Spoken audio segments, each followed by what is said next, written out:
It's your boy K Tez. I just jumped off the porch with Dirty Glove Bastard. Yeah, you know it. Let's go. Keep that semi-automatic. Hit you out the park like Sammy. Hit Lil' Bro, he got them addies. You want smoke, we keep that. Alright, today we got K Tez jumping off the porch with us today. Hell yeah, but I'm in this motherfucker. Off the porch, what the fuck going on? For sure, man. How you feeling? Shit, I'm feeling good, man. Shit, I'm here, I'm breathing. Shit, let's run it. Shit. Time to pop it in. Yep. For sure. It's a pleasure to have you on the porch with us today, man. Glad to be here, For sure. So how you living in the A, man? How you like living in Atlanta now? Shit, I mean, I'm getting used to it. Shit, and I got used to it. I've been here since I was 19, so shit, I'm starting to get used to it. How would you say it's different from Savannah, Georgia? Man, it's way different. Shit, Savannah like an outskirt city of Atlanta, like the vibe. It give you like a country kind of urban vibe. You know, Atlanta give you that city vibe with the big buildings and the skyscrapers and shit like that. See, Savannah, we ain't even got that. Shit, we got like small buildings and it's like the country / urban area. So it's like something like that. For sure. You know, Atlanta more up the pace. Savannah like a more slower version of Atlanta. Yeah. Yep. So how would you describe growing up out there in Savannah? Shit. I mean, came from the hood. Shit. I had my mama and daddy, so I mean that wasn't really no issue. Shit. I was the only child for a few years. Shit, just growing up. I mean, moving, first I stayed with my grandma. Me and my mama stayed with my grandma for my first couple years when I was born, after I was born. And shit, we moved around the city since I was like, I wanna say about 8 or 9. So since like 8 or 9, we've been like up and moving, different apartments, shit like that. But I've been born and raised in my hood called Carl Village. So Carl Village, where I'm from, that's where I've been born. That's where my grandma stayed, and shit, that's where my mama from. That's real shit. Mm-hmm. So how would you describe living out there in what you call it, Carl Village? Yeah, Carl Village, yep, that's where I'm from. Shit, just like any other hood, shit. Got your goddamn drug dealers, got your killers, got your robbers, got everything. So I mean, just like any other hood, shit. I mean, I grew up like going to the park and shit like that, playing basketball, shit like that. So I mean, when I was like 15, 14, I moved back with my grandma in Carl Village, and I was going to school and shit from there. I mean, nigga, that was around the time I was really in the streets, around about 15. So shit, I got caught up in the streets. For sure. So you say you jumped off the porch at 15? Yeah, about 15, 14, something around that time. For sure. So what can you tell us about jumping off the porch at such an early age? I mean, you learn a lot of lessons. You take your L's, you take your W's, you just learn from there. I mean, you know how it is. Yeah. Yep. That's real. Oh yeah, my hood, Carl Village, is one of the first successful black communities in the United States. For real. Black owned, yeah. Oh, that's dope. Black owned. So that's very important then. Yeah. So how does that make you feel to be for such a community? Like a you know historic community? Yeah. I mean, it feel like I'm like a black sheep out of everybody. I mean, I'm like a black sheep in my own family. I mean, I be to myself, shit like that. I be popping it by myself. I got my own motion. It's like, I'm like an underdog, basically, of my family type shit. Yeah. Yeah, like that, yeah. So when would you say you started taking a liking to music? I mean, I've been doing music since in elementary school. I was in the goddamn chorus, so I was fucking the music since I was like a jit, since I was like 9 or 10. So what led you to be inspired by the music though? I mean, just, you know, I always like music. Like, I'll fuck around, get in the car with my godmama. She'll play some goddamn Trick Daddy or some goddamn Camouflage. I don't know if you know who Camouflage is, but he from Savannah. Yeah, he like a legend rapper from Savannah. One of the first to ever do it from Savannah. Yeah. So up there, my godmama, she'll jam him, you know, what other rappers back then that was popping? Shit, who else she'll jam? like what I said, Trick Daddy, Camouflage. She'll jam Wayne or something. When I get in my daddy car, he'll have some Wayne or some Jeezy or some Gucci, some shit like that, like some trap shit from my like. I mean, it just it's music really my upbringing. Like everybody in my family fuck with music, so that shit just came natural. For sure. Yeah. So after taking the chorus classes in elementary school, what inspired you to start taking music serious as a career? Just getting older, trying to figure out like my career, what I want to be in life, and just music was really my inspiration. So I mean, you got to do what you love, right? Facts. Mm-hmm. So what would you say you started to take? What was the first steps you was taking? All right, say we want to be, we want to be singers, we want to be rappers, we want to do this music shit. What's the first step we taking after that, after making that decision? My first step, really, I was at one of my partners, one of his spots, and goddamn, shit, he had like a little studio set up. We would fuck around the beats and shit. I was like, man, bro, shit, I'm about to just lay down the track, man, fuck it. Like, he knew what he was doing, but he wasn't no professional at it. So I mean, it ain't really sound up to par like that. Like, it wasn't no professional recording, but it was a start, you see what I'm saying? So after that, I just finally hit up a real engineer, a professional engineer who worked with people, and it was just started all like that. Yeah, just out of there. It grew after that. For sure. Yeah. So do you remember the first song you recorded? Damn. What was the first song I recorded? We Gon' Make It.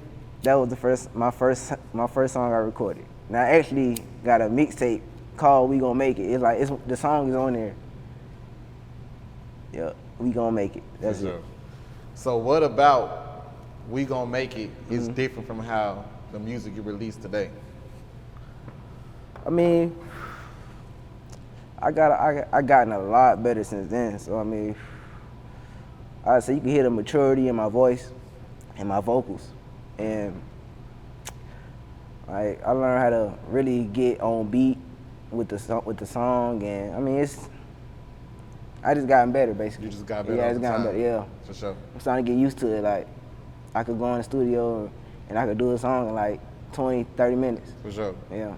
How would you describe your sound in coming out of Savannah, and what influence would you say that has on your sound? It give me that southern hit. Like, I can't explain it. It's like they give me that. Like, I got an accent. I remember like one time I was in the hospital one time, and goddamn, this girl, we was talking, and this girl, the nurse, she was like, "Where you from? You from Savannah?" I said, "Yeah, I'm from Savannah." "How you know that?" She like, "I can hear it in your voice." So I guess it's like the accent, basically, like that Geechee southern slang, like. Yeah.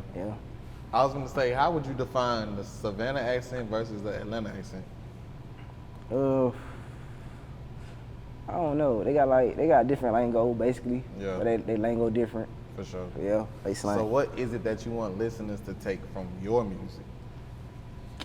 I'm really telling a story. I'm really just telling my story, where I'm from, where I came, how I live my life, and I'm telling my present, how I'm living life right now. So it's like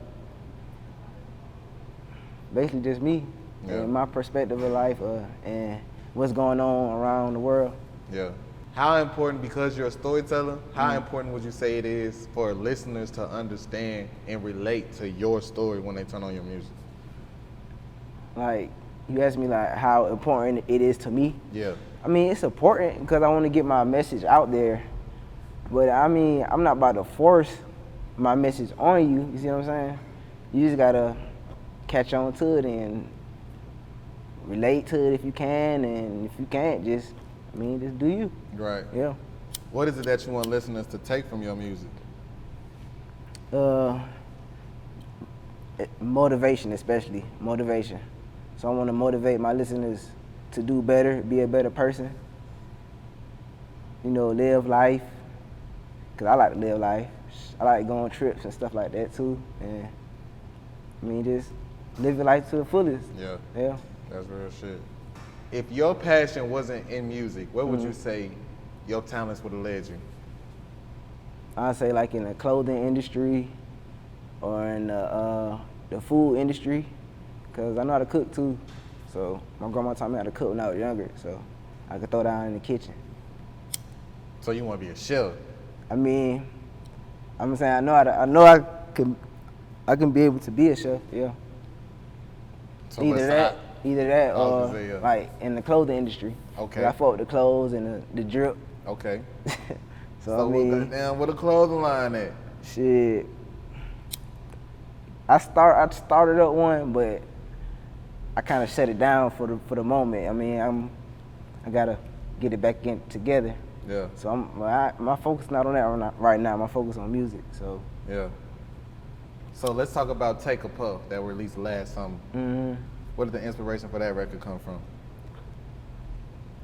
It just like a little vibe. Shit, I was getting high fuck in the studio. I freestyle that song too, I think. Cause I freestyle and I write, so I do both. I freestyle that song, shit. Like I said, I was smoking in the studio, getting high as fuck. That's real. And he just been like, take a puff, yeah. And you know that song produced by K Global and Traumatone. Yeah. Yeah. How did you end up linking with K Global, man? It was Traumatone beat, so I guess they like collab on the beat. That's real. So it's like, I got it off his website. So he got like a personal website for beats and stuff. And I had grabbed it out there. So besides music, what are 5 goals you got set for yourself over the next 5 years? Like I said earlier, I want to get into like the clothing industry. I want to make that a goal. Also, I want to get in the food industry. Either it's like having my own restaurant or franchising a restaurant, something like that. I'm interested in that. I'm also interested in like real estate, stuff like that.